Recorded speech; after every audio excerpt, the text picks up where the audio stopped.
Hello, welcome to Sunshine Hunting. I'm Heather, and I'm so excited that you're choosing to join me in creating a space where our stories of struggle turn into stories of strength. So click the like button, share, subscribe to the channel, and don't forget to comment below. It's a free and easy way to support the channel, and it allows me to continue to offer a safe space for our healing.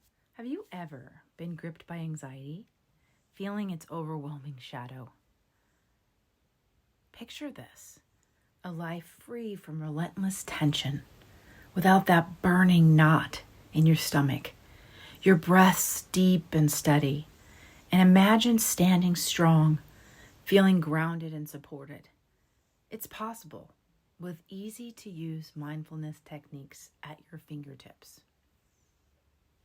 What exactly is mindfulness?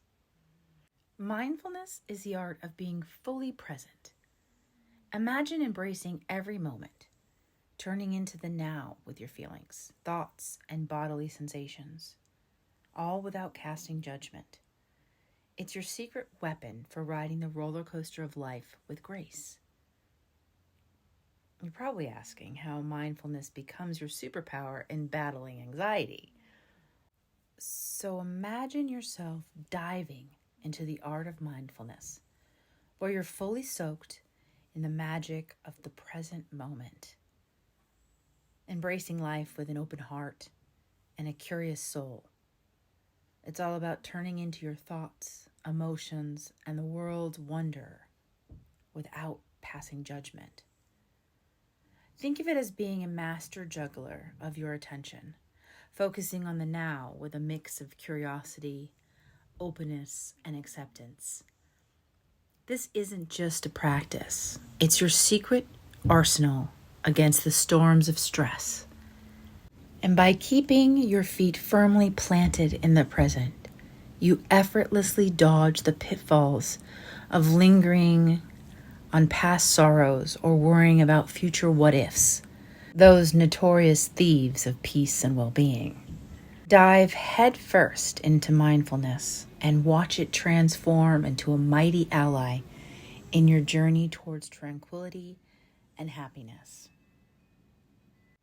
I bet you didn't realize that anxiety is more than just a mind game. It's a stealthy ninja attacking your body too. Imagine your heart racing as if you just sprinted to the finish line, those surprise bathroom dashes, or your stomach tying itself into knots like you're about to face your biggest fear. Yep, that's anxiety showing off its sneaky moves. But wait, there's more.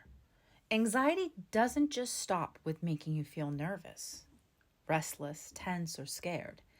It brings along a whole host of physical side effects that often slip under the radar. So let's dive deep into the world of anxiety's most common physical symptoms and side effects, revealing how it stealthily impacts both your body and mind. Ever found yourself battling a bizarre array of symptoms and wonder, could anxiety be behind this? You're definitely not alone. So come on. Let's explore the physical and psychological twists and turns of anxiety together. Feeling nervous, tense, or fearful? Restlessness, panic attacks, a rapid heart rate, fast breathing or hyperventilation, sweating, shaking, fatigue, weakness, dizziness, difficulty concentrating, sleeping problems, nausea, digestive issues, feeling too cold or too hot, and chest pain. When I was battling my severe mental issues, having excessive amounts of anxiety, I felt all of those symptoms within the course of a 24-hour day. Every single one of those symptoms, if not at the same time, together at multiple points throughout the day. Anxiety is nothing to joke about. So then we must ask ourselves why it's crucial for us as humans to find an effective way to tackle anxiety. Take a moment and think about it.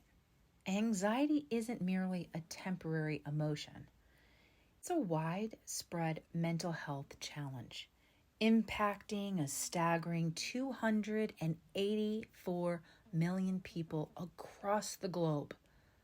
Yet, its effects aren't confined to our minds alone. Anxiety has a sneaky way of undermining our physical health, raising the risk of various health problems. So by confronting anxiety, we're doing more than just protecting our mental well-being. We're also safeguarding our physical health too.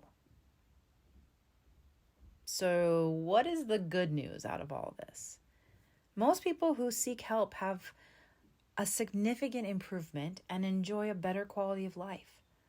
Whether it's the stress of daily life or an anxiety disorder, discovering strategies to manage it can make a world of difference.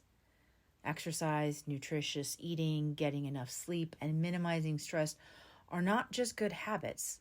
They're your armor against anxiety, helping you move forward to a healthier, happier you. Now I want to share with you some of my personal favorite mindfulness techniques, because when you're battling something like post-traumatic stress disorder or complex post-traumatic stress disorder, there are bouts of paranoia, but there's also bouts of extreme fear and anxiety attacks as well that go along with it, right? So the first two techniques that I'm going to talk about, I was taught by other people in my life that I was seeking help from. And then the last one, I kind of hyper blended a few things together and created it my own version. And I'm excited to share it with you. And as far as I know, nobody else has ever done anything like it. I could be wrong, but you can always comment below if it is something familiar with somebody else's techniques. I'd be happy to give them credit where credit's due. But I think these are all kind of techniques that lots of therapists use to help deal with anxiety. So the first one is about using your breath and the magic of just having the simplicity of breathing and paying attention to it. So we're talking about living in the moment. If we start with something simple as paying attention to your breath or the feelings in your body, trust me, it's a game changer. It sounds a little bit like, what? Am I paying attention to my breath? But during those heart-pounding moments of anxiety, it makes all the difference. So here's the deal. Living in the now is all about letting go of the past mistakes and the worry for what's to come. It's like giving your brain a little vacation, a chance to chill and watch your thoughts float by without getting caught in the storm.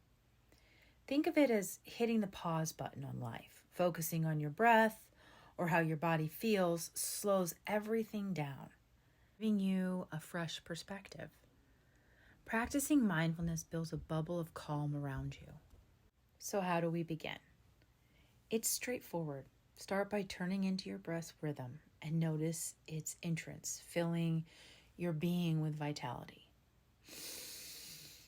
And before it escapes with a gentle whoosh, engage fully with each inhalation and exhalation, allowing it to anchor you in the present.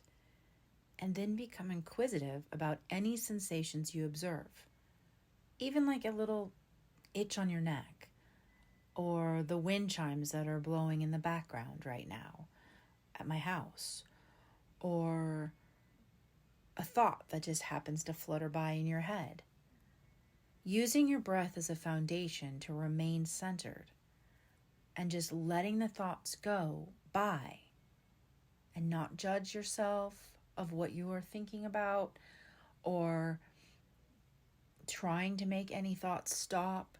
just let them happen and then go by, as opposed to try to control them or stop them. Then broaden your awareness and feel the solidity of your body as you sit or lie. And be aware of the air caressing your skin. If it's cool, if it's warm, if there's a slight wind, or the ambient sounds enveloping you. Embrace the entirety of your current reality and immerse yourself in the present.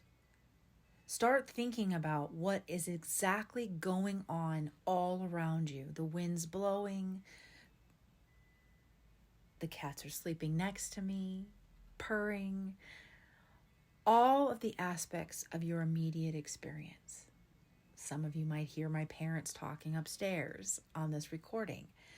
That's an example of what's going on in the now. And then the thoughts that happen in your mind that come and go just drift by like clouds. They come, they go. There's no actual judgment that happens. As we move on to the next, it's called the 5-4-3-2-1 method. And a lot of people might be very familiar with this technique of grounding yourself and calming your mind. It's very effective in alleviating acute stress and anxiety. This practice encourages individuals to engage their senses by identifying 5 items they can see, 4 they can touch, 3 they can hear, 2 they can smell, and 1 they can taste. And by engaging with each sense and focusing on the present moment, individuals can disrupt the negative thought patterns and find a sense of calm. So I myself, in the moment of having an anxiety attack or, trying to stop these negative thoughts in my head of paranoia and fear, I would sometimes have overwhelmed trying to come up with 5 things that I see, right? In the beginning, and 4 things that I could touch, and then 3 things I could hear, and 2 things I could, I was just I could smell, and 1 that I could taste. Like, I was overwhelmed, right? And so in those moments, until I calmed myself down a little bit or got more used to doing this exercise, I initially just focused on 1 thing, like 1 scent or 2, right? So like I would see, the cats, the pillow, the wall, like the lamp. Like I would just see whatever I saw first that I could remember. And then I would move on to the next thing and the next sense. So I wouldn't be so worried about doing the exercise right. I would be more worried about focusing on the sense. And what that does, because I'm one of those people where I end up wanting to do everything right and like correct. And that's the people pleasing kind of thing, right? Please and appease, and you want to do everything right and correct. And you feel like you're letting yourself down and you're letting everybody else down if you're doing something wrong, right? So sometimes you just have to focus on letting all that stuff go, right? And that's part of being in the present, and just focusing on those 5 senses immediately, and not focusing on the exact number is what I'm trying to say, right? If just kind of adapting it in the beginning on a whim, in order for you to feel like you can focus your entire attention on the present and not on if you're doing the exercise correctly. And I think that's probably partly why these exercises are meant to be so simple, is because you're not supposed to be caught up in thinking about, am I doing this right? Right? It's supposed to be about just bringing everything back to the present. So moving forward, I want to talk and share with you about the one that I kind of developed, but I kind of need to explain to you first about what was going on in my mindset. I was in the midst of an overwhelming fear and distress. My mind was ensnared in this relentless barrage of negative thoughts. I found myself at a crossroads. I mean, the urge to share my fears with my family was strong, but yet I hesitated, unwilling to burden them further with my anguish. And I was desperate to silence the uproar of grief and pain and self-reproach that echoed from past failures and disappointments, longing to escape the vicious cycle of self-hatred that plagued me. I remember vividly the exhaustion that washed over me after a bout of intense crying, leaving me feeling broken, unheard, and discarded. Encountering a narcissistic's cruelty for the first time is a bewildering experience. Without realizing it, you become ensnared by a monster groomed over years, perhaps even decades, leading you to mistakenly believe that their eventual discard reflects your own shortcomings. Convinced you deserve such maltreatment, you find yourself pleading for answers only to be met with their chilling absence. In my darkest hour, I laid in bed, imploring God and the universe to alleviate my suffering, if only for a moment, to grant me a brief reprieve from the unbearable pain. Miraculously setting my burden aside, even briefly, allowed me to discover moments of tranquility amidst the urban noise that pervaded my surroundings. This quest for peace led me to a profound realization. Support had always been within reach. I merely needed to seek it out. And once I embraced this newfound support, I understood that no one could ever make me feel abandoned or unsupported again. And the realization was empowering, a beacon of hope that illuminated my path to healing and resilience. See, I had spent so much time in being upset that the people that were supposed to be in my life to be supportive, that I was supportive to them, and they should be giving me support back, were not available for that I forgot to realize that there was always a support system that was within me, that was within the universe. And when life got so overwhelming, I just asked for a few minutes of reprieve, a few minutes of not having to hold all this burden of pain. And if they would be willing to hold on to it for me, and they meaning the universe or God or guardian angels or guides or however you want to put it, that makes sense to you. And within that discovery, I was given a nice few minutes of peace. And then after that, I asked for a few more minutes, and then a few more minutes. And I was able to set that constant flood of anxiety and burden and pain down long enough to find a sense of calm. And I guess if I had to come up with some sort of name for this exercise, I would call it searching for support, right? Because I then developed this extension of it where I would then look for places and things that supported me. And sometimes it would be like, the ground is supporting me. This bed is supporting me. This chair is supporting me. My family's supporting me, if you want to be really technical, emotionally.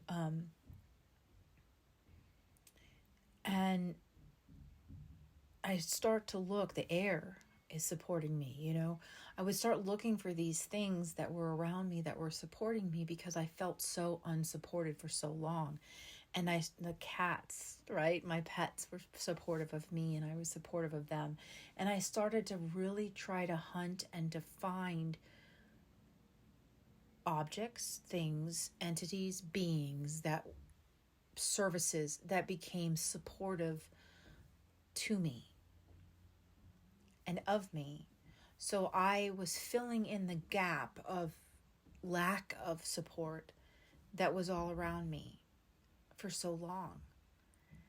And once you start to twist that mindset into realizing that all the pain and suffering that you had endured, you can then manifest and create what you actually want or what you actually need by just reframing it or putting a different hat on it.